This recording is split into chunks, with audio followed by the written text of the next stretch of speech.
দর্শক, এই মুহূর্তে রাজধানী কাকরাইলে আছেন সিনিয়র রিপোর্টার নিয়াজ মাকদুম। সরাসরি যুক্ত হচ্ছি তার সাথে। নিয়াজ, ইশরাত হোসেনকে মেয়রের দায়িত্ব বুঝিয়ে দিতে নগরবাসীর বিক্ষোভ কর্মসূচির সবশেষ চিত্র আমাদের জানাবেন নিয়াজ। আপনি জানেন যে আমি সেই দুপুর 12টা থেকেই এই প্রধান বিচারপতির বাসভবনের সামনে অবস্থান করছি। সন্ধ্যা 7:30টার দিকে এখানে ইঞ্জিনিয়ার ইশরাক হোসেন এখানে এসেছেন এবং তিনি গণমাধ্যমের সাথে কথা বলেছেন। সেখানে তিনি ঘোষণা করেছেন যে দাবি আদায় না হওয়া পর্যন্ত তিনি এখানেই অবস্থান করবেন নেতাকর্মীদের সাথে, এবং এর কিছুক্ষণ পরে তিনি ঘুরে ঘুরে নেতাকর্মীদের খোঁজখবর নিয়েছেন, তাদের সাথে কথা বলেছেন, সৌজন্য সাক্ষাৎ দিয়েছেন। এই মুহূর্তে আমার সামনেই উপস্থিত আছেন, তার কাছে জানতে চাবো পরবর্তী কর্মসূচি আমাদের কি। আমাদের পরবর্তী কর্মসূচি এই যে কর্মসূচি আজকে আমরা করছি, এটারই ধারাবাহিকতা আমরা বজায় রাখব এবং এখানে আরও ব্যাপক জনসমাগম যাতে হয় সেজন্য আমরা জনগণের কাছে প্রচার করছি, আমরা তাদেরকে আহ্বান জানাচ্ছি।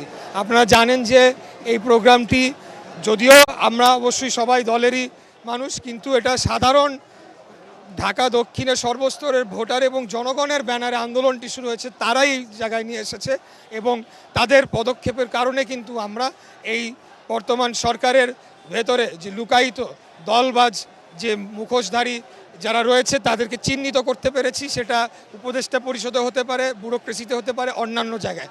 এদেরকে বহাল রেখে কোনোভাবেই একটা জাতীয় নির্বাচন সম্ভব নয়।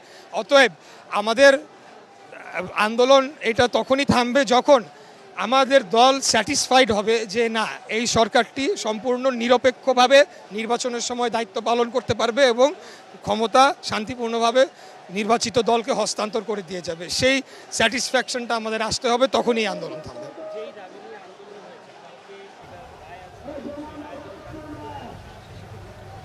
আমি আবারও বলছি, এখানে এটা ছিল এই মেয়রের বিষয়টার মাধ্যমে একটা পুরো চিত্র উঠে এসেছে। আমি বারে বারে বলে আসছি, এখানে মেয়র পদ, সব পদ বা সিটি কর্পোরেশন এগুলা কোনোদিনও আমার কাছে মুখ্য বিষয় ছিল না।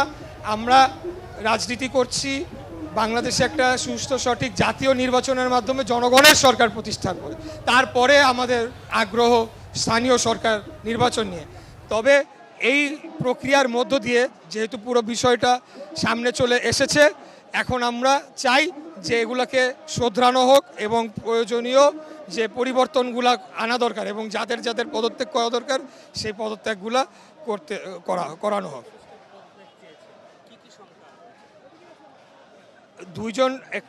দুইজন যারা উপদেষ্টা রয়েছেন তাদেরকে আমি সসম্মানেই বলছি যে এটা কোনো অযৌক্তিক দাবি তো আমাদের নয়।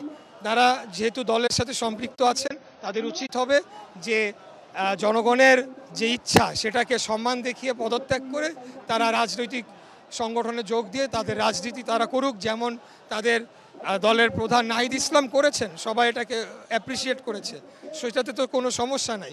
কিন্তু যে নির্বাচনকালীন সময় যে সরকারটি থাকবে, সেই সরকার যদি এখন আমার সাথে যে ঘটনাগুলো ঘটলো তার যদি 10%ও ঘটে, তাহলে আমাদের সারা দেশের প্রার্থীদের কি নাজেহাল হতে হবে সেটা আমি বুঝতে পারি। কারণ আমি ঢাকার রাজধানী ঢাকা দক্ষিণ 8টি নির্বাচনী সংসদীয় আসন নিয়ে এই এলাকা, এখানে আমার মতো একজন ক্যান্ডিডেটকে তারা যেভাবে নাজেহাল করলো, যেভাবে পুরা সরকারের যন্ত্র মিলে চেপে ধরে মিথ্যা বানোয়াট অজুহাত দিয়ে সময় ক্ষেপণ করার চেষ্টা করলো, মানে তারা মরিয়া, ওখানে আমাকে বসতে দেবে না। তাতেই তো বোঝা যায় যে তারা আরও অন্যান্যদের প্রতি কি করতে পারে। হয়তো আমরা সেগুলা, তখন 300 প্রার্থী থাকবে, সবারটা শুনতেও আমরা পারবো না। তো এভাবে কি হয় নাকি? আর তাদের যে রাজনৈতিক উদ্দেশ্য ছিল যে হয়তো নগর ভবনে গিয়ে যদি আমি বসি, আমি আমাদের দলকে শক্তিশালী করব এবং সেখান থেকে প্রয়োজনে জাতীয় নির্বাচনের দাবিতে আন্দোলন শুরু করতে হলে করতে পারবো। কিন্তু আল্লাহর কি ইচ্ছা যে বসার আগে নাই, তার আগেই আন্দোলন শুরু হয়ে গিয়েছে, সরকারের চেহারা উন্মোচন হয়ে গিয়েছে। আমি সরকারের সবাইকে দোষ দিচ্ছি না, আমি বলবো যে প্রফেসর ডক্টর মোহাম্মদ ইউনূস, মাননীয় প্রধান উপদেষ্টা, উনি ভালো মানুষ, উনি এই জিনিসগুলোকে চিহ্নিত করে উনি পদক্ষেপ নেক, যাতে করে ওনাকেও আমরা সম্মানের সাথে, যখন উনি নির্বাচন দিবে, আমরা সম্মানের সাথে বিদায় দিতে পারি। ধন্যবাদ ইশরাক হোসেন। আপনারা শুনছিলেন যে ইঞ্জিনিয়ার ইশরাক হোসেন বলেছেন যে তাকে যে আদালতের হস্তক্ষেপের মাধ্যমে তার যে কাঙ্ক্ষিত যে মেয়র পদ সেটি বুঝিয়ে নিয়াজ, দেওয়া আপনাকে হচ্ছে। অসংখ্য ধন্যবাদ।